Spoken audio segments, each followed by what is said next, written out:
Welcome to the Faith Today podcast. I'm Bill Flederis.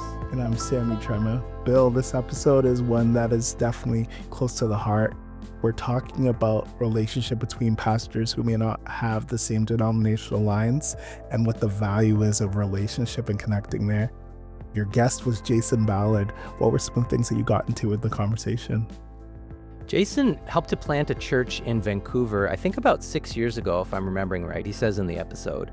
Part of the vision for that was really about that it's not just a solo activity, but it needs a team. And For sure. we need those friends and those relationships, those of us who are working in ministry, and even, like you said, cross-denominational friendships and relationships, so that you have somebody outside your immediate area of ministry that you can debrief with or get advice from or wisdom from. So he talks a little bit about how that developed, and then it's grown beyond the church that he helps to lead now. It's called The Way Church in Vancouver. There's an organization called the Pastorate that has emerged out of that, which hosts retreats for pastors and also runs a podcast. They have about 175 episodes where they've interviewed Canadian church pastors. Just what's your career been like? What's it like in your church? And so there's lots to learn from, and they have a beautiful approach that is kind of agnostic about your denomination. That is to say, we love it that you're a Christian. It doesn't matter to us so much that you're in that denomination or this denomination, but, let's talk about what we have in common. So it's a beautiful, encouraging episode for people to listen to. I hope they'll get out of it as much enjoyment as I did as a host. And Bill, I hear the reminder of brotherhood, right? So I can't wait to see what we learn as we listen back to what you talked with Jason about. Yeah, thanks. Here we go. Well, Jason, it's great to have you here on the podcast. I thought we'd start off with you maybe explaining to our audience a bit what the Pastorate is. Some of our listeners probably know about it, but others, maybe they have no idea. So how would you describe the Pastorate to people? The Pastorate exists to strengthen pastors. We're responding to a deep conviction that local churches matter for the flourishing of Canada. And I'm sure we all have this in common. We want to see our towns and villages and cities, our country be as flourishing as possible. And I think that when churches get healthy, it transforms cities. And one of the ways that we can see healthy churches is to have healthy, equipped pastors. And one of the challenges we face in Canada is a shortage of equipped pastors. We have a pipeline challenge, and just the weight and responsibility of a pastor leaves pastors very prone to, whether it's seasons or extended chapters of whether it's isolation or overwhelm. And so we keep asking the question, how do we strengthen pastors? And so we do that in a variety of ways. And it came out of a real natural impulse before it was a formal organization, just to gather pastors across denominational lines, across traditional boundary lines within the church, to say, hey, how can we gather, be together, grow together, build relationships? And a few friends and I just began to dream about what this looked like to more intentionally create programs and gatherings and resources that could strengthen pastors and tell the story of the church in Canada. And so that's what we're about. Awesome. One of the things that I am really struck by when I was doing a bit of research on the Pastorate is that you have this optimism, even though some might say the times for our country or for the church in our country and our society are kind of dim. There's growing secularism, there are churches closing, people are leaving pastoral vocations, and yet your optimism, you're trying to sow seeds of hope. That's right. How do you hold on to that in this time? How do you focus on that? How do you grab hold of that and not let go? It's very sincere. Like, I'm full of hope for the church in Canada. I think there's like a meta answer to that question, that there's an empty tomb and the promise of the return of Christ. And there's evidence of his inbreaking kingdom all around us. So there's this like theological hope. And that's one time I heard somebody talk about hope, at least in the resurrection, is, taking resources from the future, the promise that he's coming again, and letting that fuel us in the present. So that's part of it. But then also my ears to the ground. I'm hearing stories constantly of God at work, churches alive. Like, I see all the data, the research of churches in decline, the challenges we face. I know what we're facing nationally, politically, there's real issues and there's reasons to be concerned. And I think concern rightly held should move us to thoughtful response and action and courageous response. But the living God has not given up on this world or on Canada. And he's very committed to building his church. And so anytime we bring him into the conversation, we've got great reason for hope. And so I also think that sometimes we resort to fear as a motivator, and fear is an incredible motivator. It can make us move quickly. It can cause us to respond courageously. And I think fear, concern is legitimate. But I think in terms of a sustaining motivation for life with God and sacrifice, we also have the resources of hope and the promise of God at work. And as soon as you see, and we all see this, a changed life, somebody finding freedom, somebody coming to know Jesus, sometimes these stories of transformation, stories of the church coming alive, story of a church making an impact in the neighborhood, get lost in sort of the shadows of all of the negative news. And so I think the discipline is to, yes, keep eyes on Jesus, his word, and his promise, but then also to pay attention to the stories. And I think sometimes I feel like one of my jobs as a pastor, and even my work with the pastorate, is to bear witness to what God is doing and to treasure those stories. Like I have a little note on my phone where I just collect little stories from our local church of the way God has moved in someone's life, the way healing or reconciliation or transformation has happened. And I cherish those notes because a lot of days as a pastor, you don't feel that, but you pull those out and you bring them to mind and it reorients your imagination. And I think part of having a kingdom imagination is that it'd be permeated with the possibility of transformation, the possibility of the inbreaking kingdom. Yeah, that's what kind of drives it. I also think that one of the ways that we want to serve pastors is put a little bit of hope and courage in their hearts and their minds. And so we want to be brokers of kingdom hope to pastors across Canada. Yeah, that's great. That's such a great mission. How could anybody not get excited about that? I see that coming out in one of the programs that you do that's maybe the most visible is the podcast that you produce. Yeah. So looks to me like you've got about, when we're recording this, you've got about 175 episodes, and more than half of them, you're interviewing a Canadian pastor of some kind.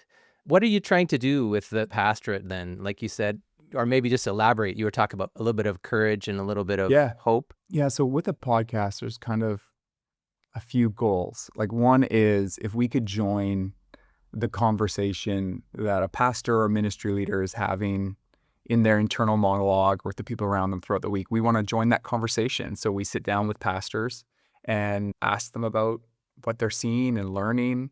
So there's some sort of, a lower level goal is pass on learnings, pass on ideas.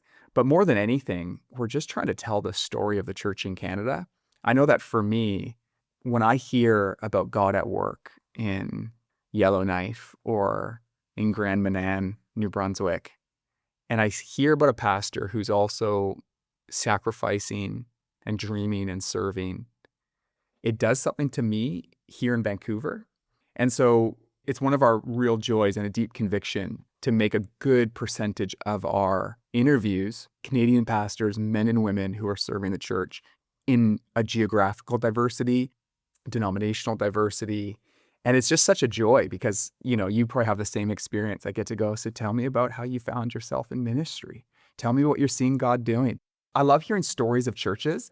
Some friends and I started at our church only 5 years ago. I love chatting with somebody who's pastor in a church that's got like 80 to 100 years of history because you realize that they are doing what we're all doing. They're just picking up the story where it was handed to them, and then they're going to pass the baton to someone that comes after. And when you hear these longevity stories, it helps you zoom out a little bit. And like some of these churches have like some pretty high highs and some low lows, seasons of revitalization, seasons of what some might call renewal and revival. But when you see the story in macro, you see God's faithfulness, his redemptive work, and it does something to, like we're talking about, our hope. And then quietly, the other goal is all these quiet connections emerge from it. Like we'll interview somebody, let's say on Vancouver Island who's doing unique work with the senior community around them. And then what will inevitably happen is somebody will listen, maybe from a similar city or a different part of Canada, who sees the same need in their city. And they might reach out to that person and say, tell me more about that work. And so by sharing these stories, you're sparking imagination and you're actually quietly building tapestry, like relational substructure to the church in Canada. And we just take a great delight in doing that. Yeah, that's awesome. I think for listeners that might not have checked it out, there'll be some familiar names of people that you've already interviewed. I was scrolling through and I saw some names like Daniel Im, Mark Buchanan, Dominic Russo, Preston Puteau, Shayla Visser, Carrie Newhoff, and on and on. And so I love it that you've got this heart for Canada. I think there's something unique, right, about ministry in Canada and telling those stories that are particularly Canadian. Would you agree with that? Yeah, I do. I think that can be sometimes overstated. Like, we have lots to learn from the church in Ukraine right now, from the church in Australia, from the church in the UK, and even the church in the United States of America, But for much of the Canadian story, our primary source material has been the church in the US or wherever it might be. And again, we can learn and glean lots, but I think the cultural experience of life in Canada, the unique challenges, there's something powerful about learning from that, but also a sense of place, a sense of Canadian identity. Again, our primary identity as Jesus followers is not that we're Canadian first. We belong to a new nation that God is building that's multi-ethnic and covers the globe. But I do sometimes feel like the Canadian church lacks a sense of self, a sense of place, and we kind of feel, as a result, lots of things can happen. We can feel unseen. We can find ourselves feeling untethered. And so I think by telling the Canadian story, I think the sensibilities do resonate. I think the realities do resonate. It's more helpful in that way. You can see yourself in that story, but it's also giving you a sense of location, literally geographically, but also in that more sort of abstract sense of location where you can find yourself in a story that's unfolding around you. And I find that deeply important, whether it's our church or my life as part of what God's doing in our country or even in our city. We're one piece of a much bigger kingdom work in our city. And when you get a vision of that, it brings courage. It brings a sense of humility, which I think is important, like that humble courage. I think that's one of the hallmarks of the Canadian church when she's at her best, is humble courage. Humble, like we're not about celebrities. We're not about one name or one place. There's a humility that says that, hey, we're a piece of the puzzle and we're happy to be part of it. But then a courage that also goes, this is worth fighting for. Now, the inverse of that is sometimes Canadians can be passive, lack the good kind of godly ambition. I know ambition's a complicated word, but there's a healthy kind of vision. And so I think that when the Canadian church is at her best, she has a humble courage. It's not trying to put the spotlight on one person or one work, but there is a courage and humility that comes from saying God's at work and we want to go all in and be part of it. I also think Canadians, I think I can say it as a Canadian, is we don't always celebrate one another well. I think it's a fear of maybe a fear of celebrity culture, maybe, or something like that. Some people might call it tall poppy syndrome. Something seems to be going well. We're like, well, let's not let it get to his or her head. And I get the instinct, but I would way rather celebrate men and women who are creatively responding to the needs of our time. Celebrate churches that are experiencing impact in their community, transformation of lives, or even numerical growth. I want to celebrate that. And not in comparison, but to find that humble courage of what we're part of. And I'm seeing that more and more. I think that the Canadian church is celebrating one another better than ever before, learning from one another, and building the kinds of relationships that create the kind of raw material for kingdom collaboration and partnership. Yeah, I like that metaphor that you mentioned earlier about a tapestry, right? If you think about the tapestry of the Canadian church, and then obviously it's not just the Canadian church, it's the worldwide, universal, timeless church that we're talking about, right? So we get to see our little part and maybe strengthen some of the weave or something, if I can really push the metaphor, in our local area. I like that. I know the original name for the pastorate was different. It was called the Canadian Church Leaders Network. Yeah. And I think that network word also kind of gets at that tapestry, that weaving, that Absolutely. connection thing. Can you maybe tell our listeners a little bit about some of the things that you do to intentionally build relationships among Canadian ministry leaders? Yeah. One of the ways we do that is we host city meetups. So we pop into different cities across Canada. Over the next 12 months, we'll be in maybe 8 or 9 different cities.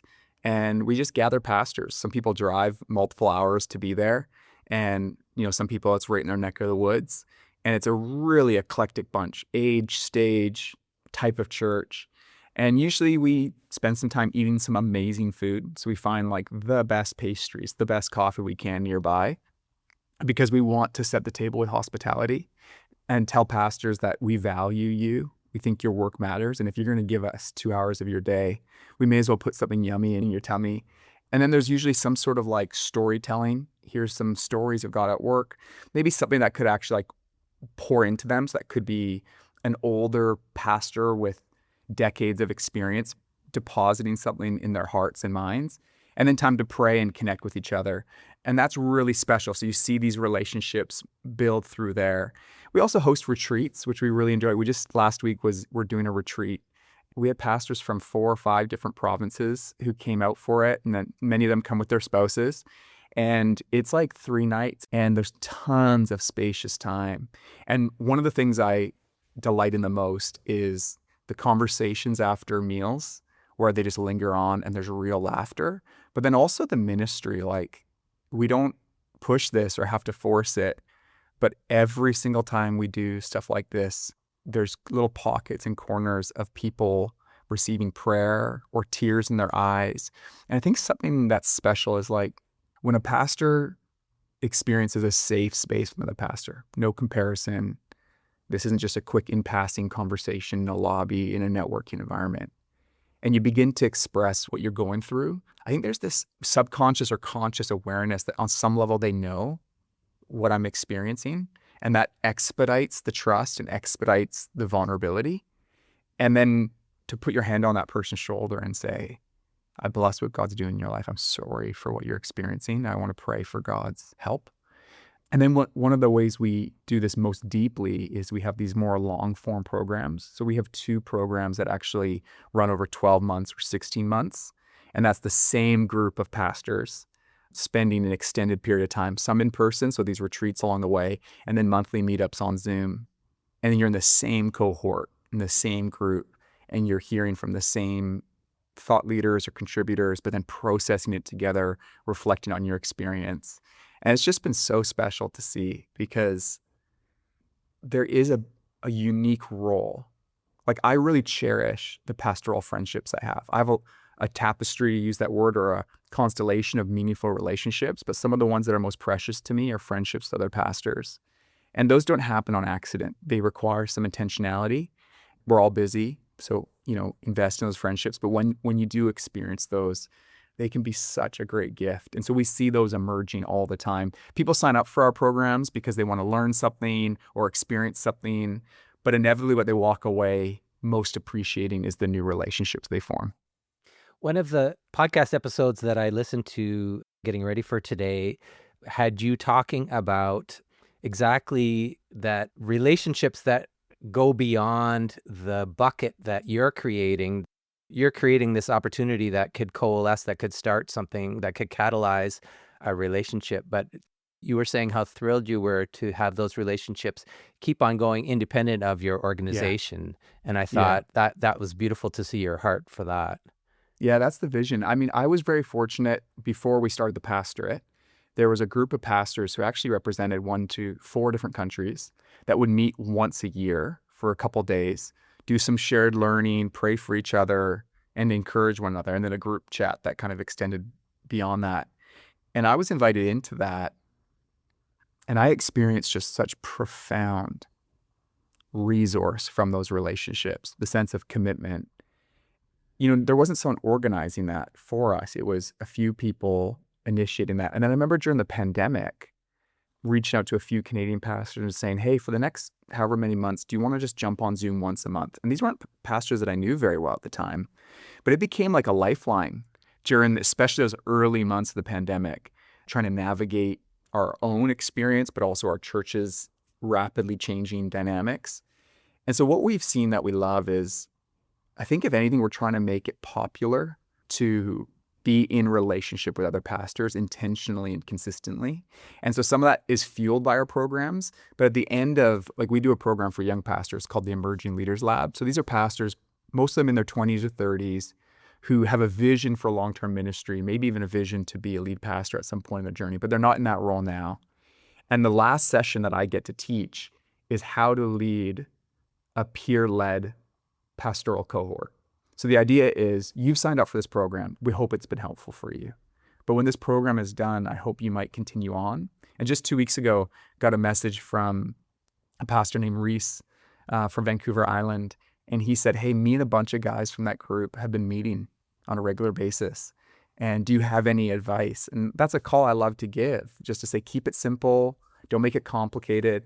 Don't focus on all about a few tertiary distinctives, but find a place where you can be honest with one another, pray for one another, spur one another on. And so I think those are popping up. It's not a new idea. You know, I know that pastors have been doing that for a long time, but sometimes some of the best old ideas need to be brought back to the surface and celebrated. And so we think a lot about how do we spark and fuel more and more of that happening across Canada. Traditionally, people think about like the ministerial model in a city, and those are wonderful, but they're not always conducive to deep relationship, because often you have a broad group, the gathering points around what's happening in the city, and those are really important and good. But the hope is, like, from an environment like that, a few people could go even deeper than you can go in a group of 20 or 30, where you have a sense of resonance with the people that you're connecting with. And yeah, it's definitely happening more and more, which is fun to see. That's awesome. So let me just recap this for our listeners, because that's a lot of programs to talk about. So we've got retreats. I'm assuming most of them are held in Vancouver or in BC. We have a partnership with a lovely retreat center called Barnabas Landing. So the majority we do there because it's just such a wonderful place. Awesome. But then the meetups are national, the programs are national, and the podcast, wherever you can find some Wi-Fi, you're good to go. The meetup is kind of like, you come to a city, let's say, I was looking at your calendar, you've got in April, I think you're going to Winnipeg and Saskatoon, and Yep. then in October, you're going to Montreal and Ottawa. And so you're going there like for a day, and any Yep. pastors in the area can just come and hang out for a day or two, and you've got a whole nice little agenda for them. Just a couple hours, actually. It's just like, it's sometimes over a lunch or over Wow. between. Okay. Yeah, just a few hours. And it's a way for even people listening to the podcast, it's almost like the in-person connection. Yep. So those are just little quick sound bites. And then the only thing that wouldn't be online is next year, we're going to host a national conference. And we feel like that'll be an annual rhythm that will move across Canada. And just, again, a national rallying point for pastors and their teams, where there can be a bit more training for their teams, but a lot of that inspiration, encounter with God, refreshment in the Spirit of God, and a sense of, whoa, I'm part of something way more dynamic than I feel most days.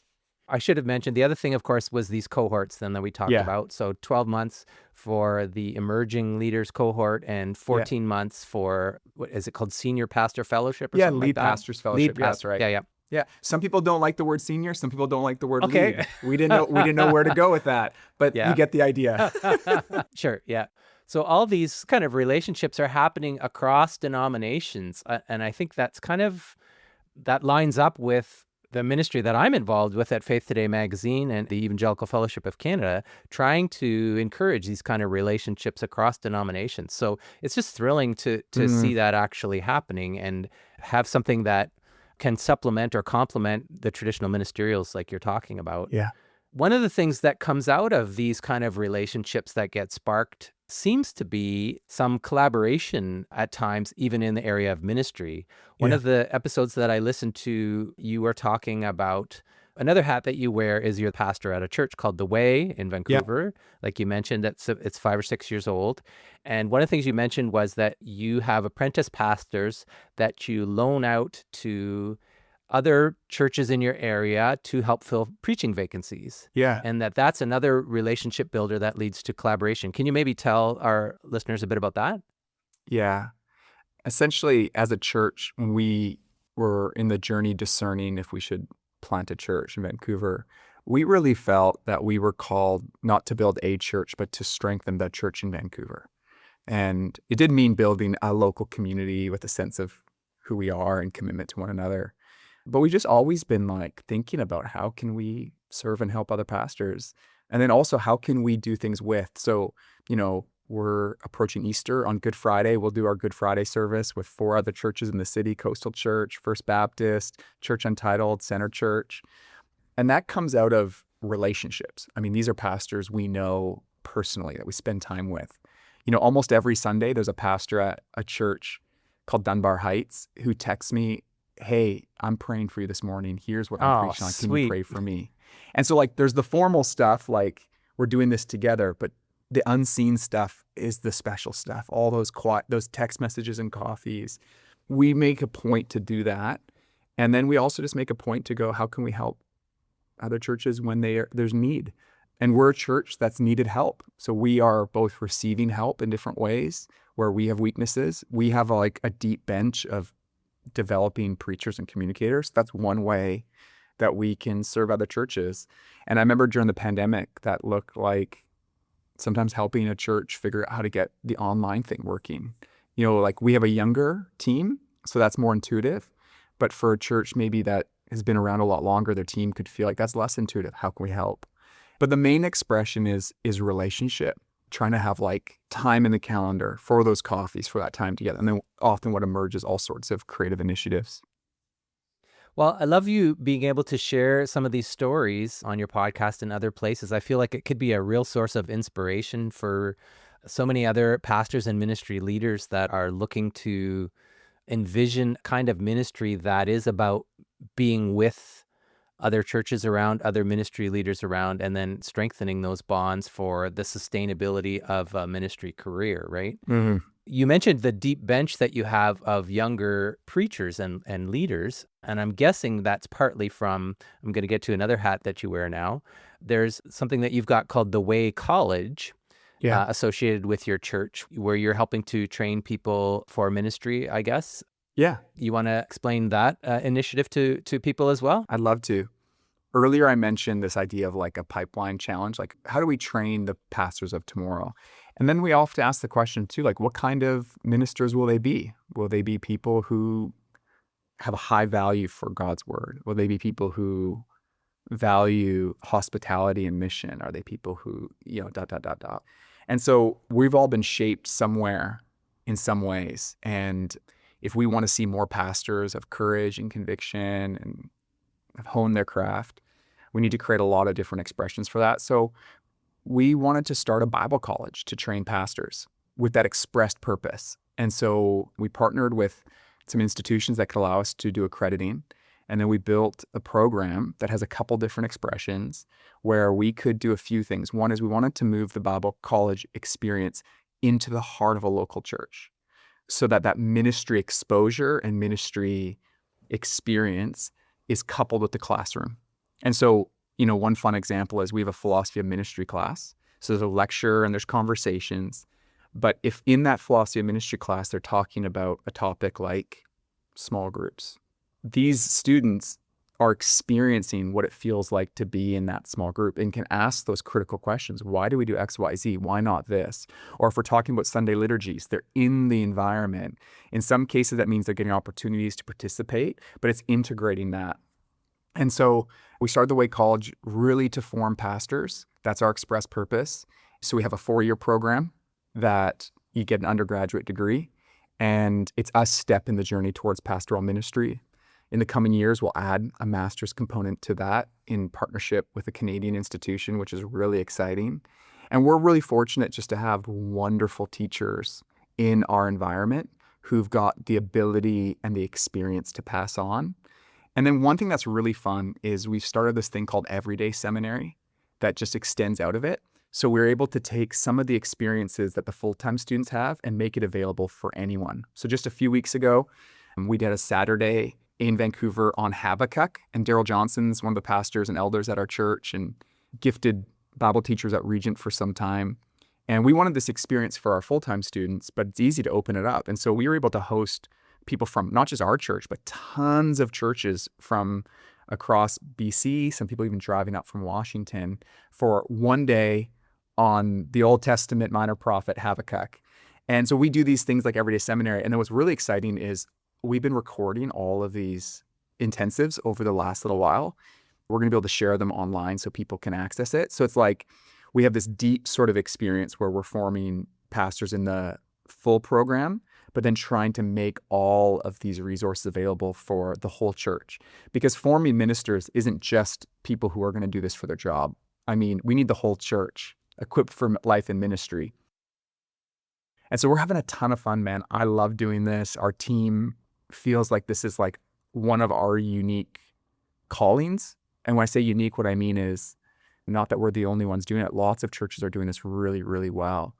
But we feel uniquely burdened at the way that one of the things that we're meant to contribute to the church broadly is this ministry equipping journey.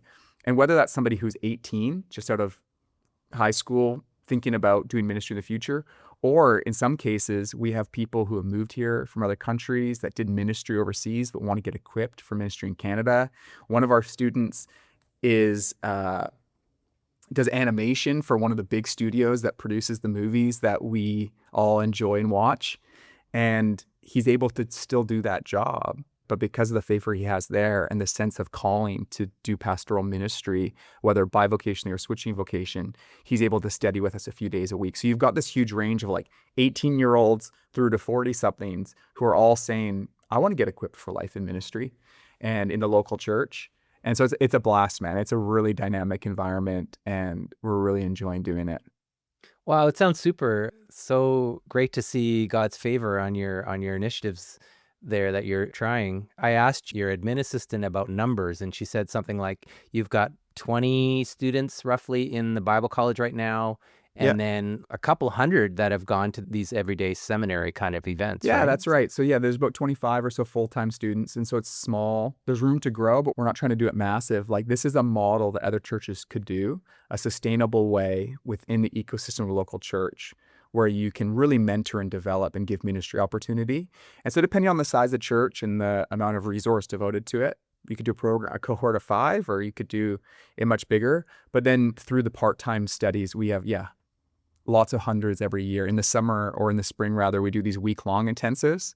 Like this year, we're doing a few different topics on medical ethics, on deconstruction, on revelation, and people will get to be in the classroom environment for full days.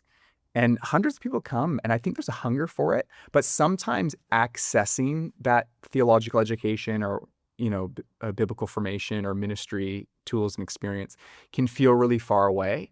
And so through Everyday Seminary, we're really just trying to open the doors broadly and say, hey, whether this is something you want to do for work, or you're just if you're a follower of Jesus, just wanting to grow in biblical awareness and ministry equipping, you should come on out.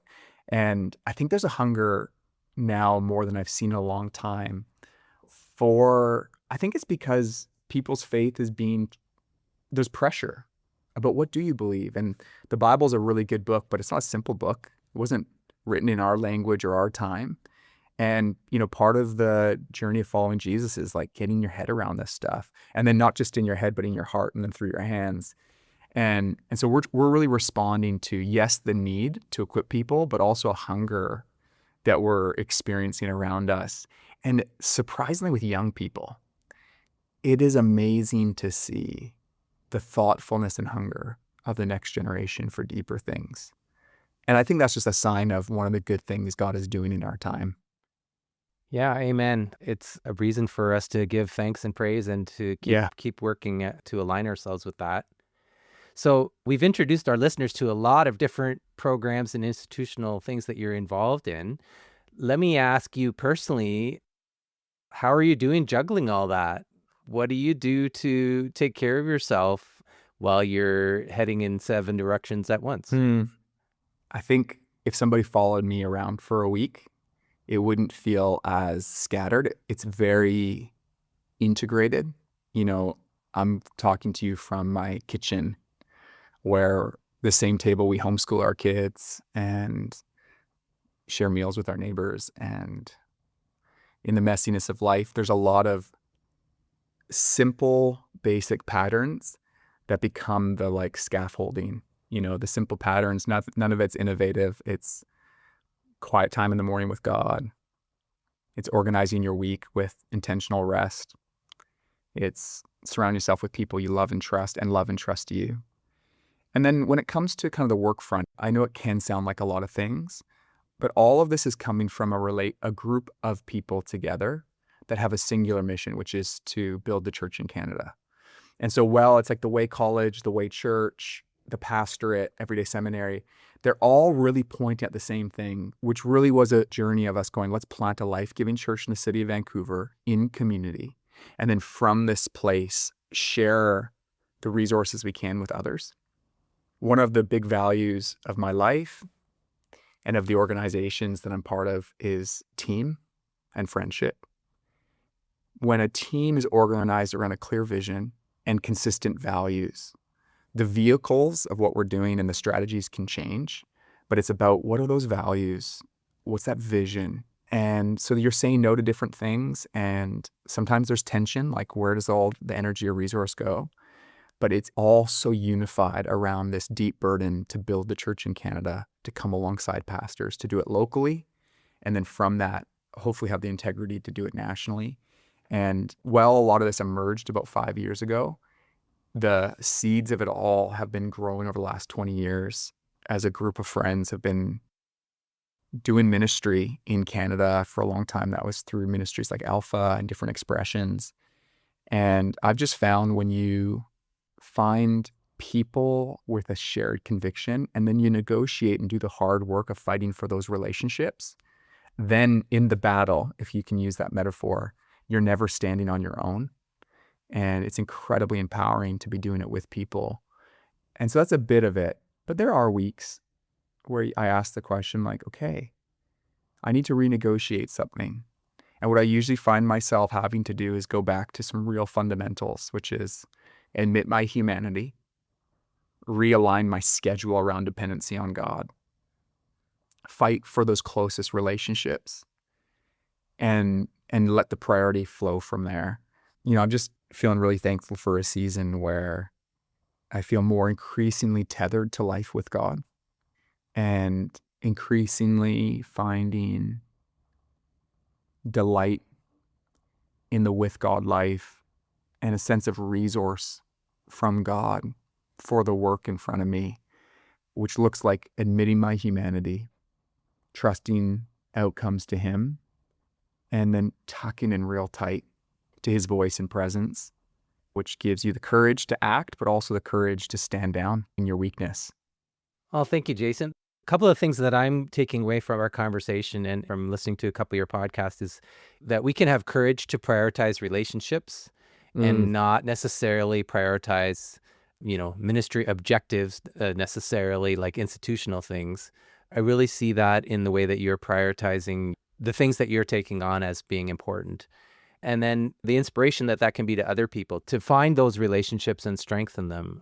They don't just come to us out of the blue usually. We have to work at them, but to build them and to show how they can sustain a pastoral career or a ministry career or even just a healthy faith life for someone over decades. That's what I'm taking away. Maybe I'll ask you this. For our listeners, what would be your word of encouragement for them as they're listening to this podcast? What would you like them to go away with as an encouragement?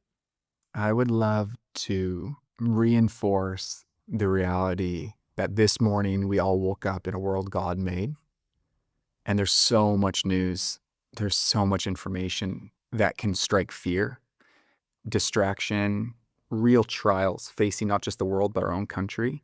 But this is our Father's world, and He's at work around us, and the kingdom is at hand. And the task is like, those old radios where you got to kind of rock it a little bit to find the right frequency. I find what we need to do a lot is just rock the dial a little bit so that our perception, can we get tuned in to the fact that God's kingdom's unfolding around us, God's at work. And then our invitation is to be with Him in it and then to join Him. And sometimes that leads you to global causes, national causes. We've been talking about that. all of that needs to flow from a deep awareness that that's happening on my street, in my home, right here within me right now. So wherever everyone is listening, God is not far away. The heavens are all around us. He's very, very close. And his kingdom is breaking in. Do you perceive it? Can you hear it? Can you see it?